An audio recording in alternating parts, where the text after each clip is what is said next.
ایران کے وزیر خارجہ نے بہت ریسنٹلی ایک انٹرویو دیا ہے ایک انٹرنیشنل چینل کو، اور اس انٹرویو کے اندر انہوں نے جو ہم بات آپ کو بتاتے آ رہے ہیں پچھلے 1.5 ہفتے سے کہ امریکہ کا اصل ٹارگٹ جو ہے وہ یورینیم انرچڈ 60% یورینیم انرچڈ 440 kg کا وہ مواد ہے جس کے لیے ساری جنگ کی گئی ہے، اور جس کے لیے وہ چاہتے ہیں کہ رجیم کنٹرول کر کے، رجیم چینج کر کے، سرنڈر کروا کے اسی رجیم کے ذریعے جو ہے وہ نیوکل مواد حاصل کیا جائے تاکہ اسرائیل کو جو خطرہ ہے وہ خطرہ نہ رہے۔ لیٹسٹ خبر یہ بھی آئی کہ مبینہ طور پر جو مشتبہ خامنائی ہیں ان کا علاج رشیا میں ہو رہا ہے خفیہ طور پہ۔ ان کو اسپیشل ملٹری طیارے میں جو ہے وہ رشیا کے جو پریزیڈنٹ کے کہنے پر، پیوٹن کے کہنے پر جو ہے وہ ایران سے شفٹ کیا گیا رشیا میں، اور رشیا میں ان کا اسپیشل علاج ہو رہا ہے۔ ان کی ٹانگ جو ہے وہ بہت زخمی ہوئی تھی بام بلاسٹ سے۔ یہ اس کی تصدیق ایران کی گورنمنٹ نے نہیں کی، لیکن یہ خبریں اب سامنے آ رہی ہیں۔ ایران کے وزیر خارجہ ونس اگین سارا جو کوشچن گھوم رہا ہے وہ یورینیم کے اوپر ہے، جس کے لیے امریکہ یہ بھی کہہ رہا ہے کہ اگر اب ہمیں جانا پڑا، دو چیزوں کے ارد گرد اس وقت جنگ گھوم رہی ہے۔ نمبر 1، یورینیم انرچڈ مٹیریل مواد جو ہے وہ ایران سے حاصل کرنا ہے، اور امریکہ اس حد تک جانے کو تیار ہے کہ وہ کہتا ہے میں گراؤنڈ فورسز اتارنے کو تیار ہوں یہ انرچمنٹ حاصل کرنے کے لیے، اور رجیم بھی چینج کرنا چاہتا ہے اسی وجہ۔ دوسرا، اسٹریٹ آف ہارمز جہاں سے دنیا کا 5واں حصہ، دنیا کا 20% آئل اور گیس جو وہ آتا ہے، اس کے اندر بہت بڑی ڈونلڈ ٹرمپ کو تو بہت بڑی ابھی تک شکست ہوئی ہے۔ انہوں نے جس کو کہا، پورے یورپ کو کہا، پورے نیٹو کو کہا، چائنا کو کہا، جاپان کو کہا، برطانیہ کو کہا، سب کو کہا کہ وہ سپورٹ کرے امریکہ کو، اور اسٹریٹ آف ہارمز جو ہے وہاں پر اپنے جنگی بحری بیڑے بھیجے تاکہ ایران کو مزہ چکھایا جائے، اور وہاں سے جو ہے ویزل جو ہے آئل کی اور بزنس جو ہے ایز یوزل چلے۔ کسی نے ابھی تک اس کا حصہ بننے سے میں حامی نہیں بھری۔ انگلینڈ نے آج پرائم منسٹر کی ان کی 10 ڈاؤننگ اسٹریٹ کے اندر پریس ٹاک تھی، اس میں انہوں نے کلیئرلی بتا دیا کہ برٹش نیشنل انٹرسٹ کو کیونکہ سوٹ نہیں کرتا تھا، اس لیے وہ ٹرمپ کے کہنے کے باوجود ایران کے خلاف وار میں نہیں آئے۔ البتہ انہوں نے یہ بھی کہا کہ کل ان کی بات ہوئی ہے اسٹریٹ آف ہارمز کے حوالے سے ڈونلڈ ٹرمپ کے ساتھ، برٹش پرائم منسٹر نے کہا، اور وہ کہہ رہے ہیں کہ میں ایک بڑا اتحاد بنانے کی کوشش کر رہا ہوں، کریڈیبل اتحاد یورپین کنٹریز کا، کہ جو اسٹریٹ آف ہارمز کے ایشو کو ڈسکس کرے۔ لیکن ٹرمپ کے کہنے پہ کسی کنٹری نے ماننے سے انکار کر دیا ہے کہ وہ اس جنگ کے اندر کودے اور جنگ کے اندر آئے اور اسٹریٹ آف ہارمز کے لیے کچھ کرے۔ ایرانی وزیر خارجہ کا جو انٹرویو ہے اس کے اندر ایرانی یورینیم انرچمنٹ کی بڑی انٹرسٹنگ سوال کیا گیا، اس کا انہوں نے بڑا انٹرسٹنگ جواب دیا، ذرا پہلے وہ سنتے ہیں۔ جو انہوں نے تو کہہ دیا کہ وہ جو نیوکلیر مواد ہے جس کے لیے سارا یہ جنگ شنگ کی گئی ہے، جو پوچھ بھی رہے ہیں بار بار، وہ تو ملبے کے اندر کہیں دب گیا ہوا ہے، اور وہ تو آئی اے والے نکال سکتے ہیں، اگر کوئی ایگریمنٹ ایسا ہوگا تو دیکھی جائے گی۔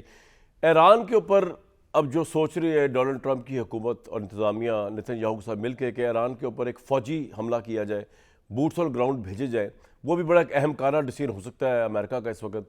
کیونکہ میں آپ کو ایک چھوٹی سی رپورٹ دکھاتا ہوں جس سے آپ کو اندازہ ہوگا، ہم کہتے ہیں نا کہ ایران کو کنکر کرنا بڑا مشکل ہے، لیکن کنکر کرنا مشکل کیوں ہے؟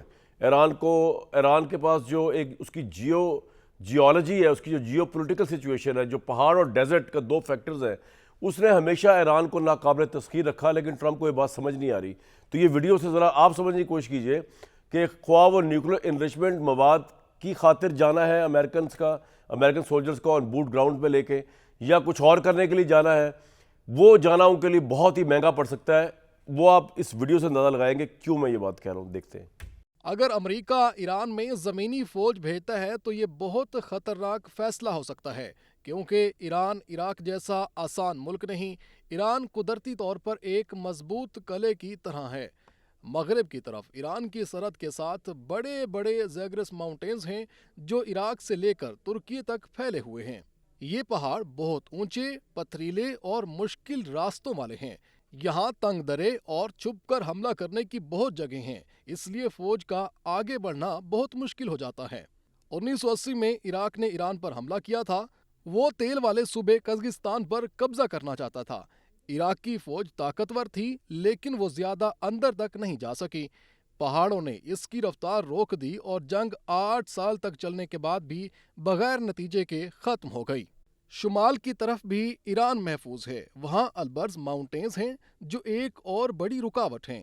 اس طرف سے بھی حملہ کرنا بہت مشکل ہے۔ اگر کوئی فوج ان پہاڑوں کو پار کر کے اندر داخل ہو بھی جائے تو اسے وسطی ایران میں 2 بڑے ریگستانوں کا سامنا کرنا پڑے گا، دشت کویر اور دشت لود۔